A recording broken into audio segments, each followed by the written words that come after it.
ગાંધીનગર સ્થિત national institute of fashion technology ખાતે આજે એક વિશેષ કાર્યક્રમનું આયોજન કરવામાં આવ્યું, જેમાં આવતીકાલના વિકસિત ભારતના શિલ્પી એવા યુવાનો સાથે મેજર જનરલ ગૌરવે બગ્ગાએ સંવાદ કર્યો હતો. મેજર જનરલ ગૌરવ બગ્ગા, જેઓ 11 ઇન્ફન્ટ્રી ગોલ્ડન કતાર ડિવિઝન સાથે જોડાયેલા છે, તેમણે પહેલગામ આતંકી હુમલા બાદ ભારતીય જવાનો દ્વારા હાથ ધરાયેલા ઓપરેશન સિંદૂર વિશે વિગતવાર માહિતી આપી હતી. તેમણે જણાવ્યું કે આજના સમયમાં રાષ્ટ્રીય સુરક્ષા અને વિકાસનું સમન્વય અત્યંત મહત્વપૂર્ણ છે. ભારત સરકારે આતંકવાદી તત્વોને તેમના સ્થાન પર જ જઈને સ્પષ્ટ સંદેશ આપ્યો હતો.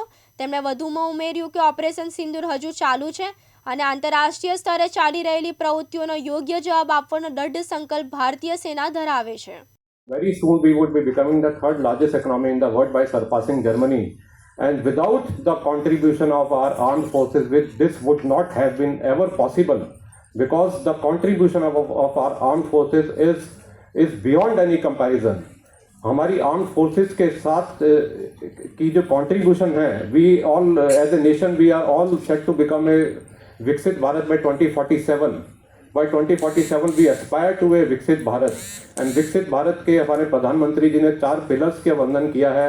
4 pillars would be very important in making India a विकसित भारत by 2047.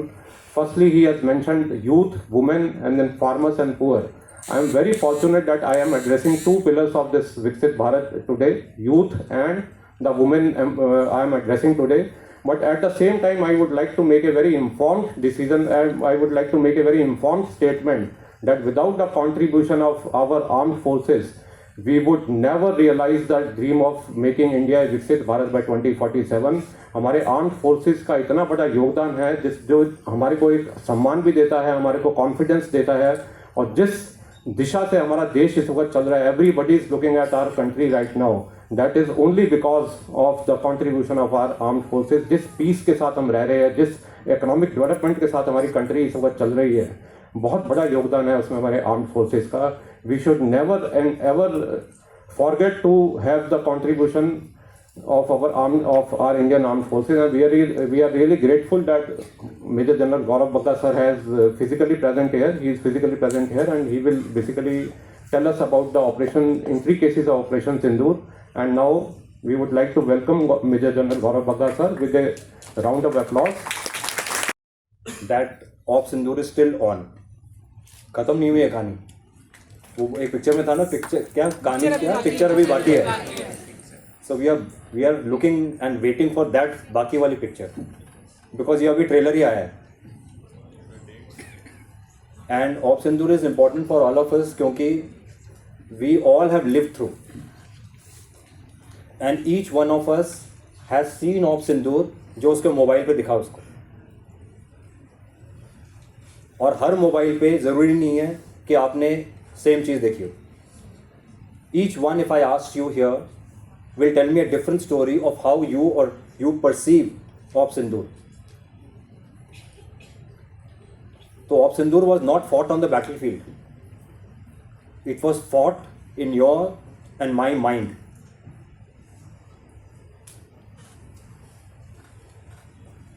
लड़ाई इधर की थी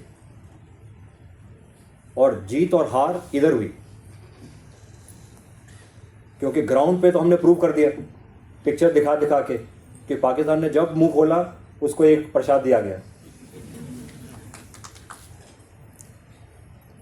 बट लड़ाई तो 4 दिन की ख़त्म हो गई और नेक्स्ट फेज़ की हम तैयारी कर रहे हैं, वेट कर रहे हैं कि कब आएगा. But each one of you, each Indian, each citizen of this world who is interested in this part of the world has decided who won and who lost. And I am standing here to break that myth, to tell you the truth कि ये हुआ. तो इस talk के बाद जब आप जाएंगे घर तो आप सब ज्ञानी बन चुके होंगे, क्योंकि आप वो स्टोरी लेके जाओगे जो ग्राउंड पे हुई, और बहुत लोगों को सही स्टोरी पता होगी. It will reaffirm your faith in what you know. बहुत लोगों को कहानी सुनेगी, यार कहानी तो मैंने कुछ और सुनी. अवकाश बारोट, दिव्यांग न्यूज़, गांधीनगर।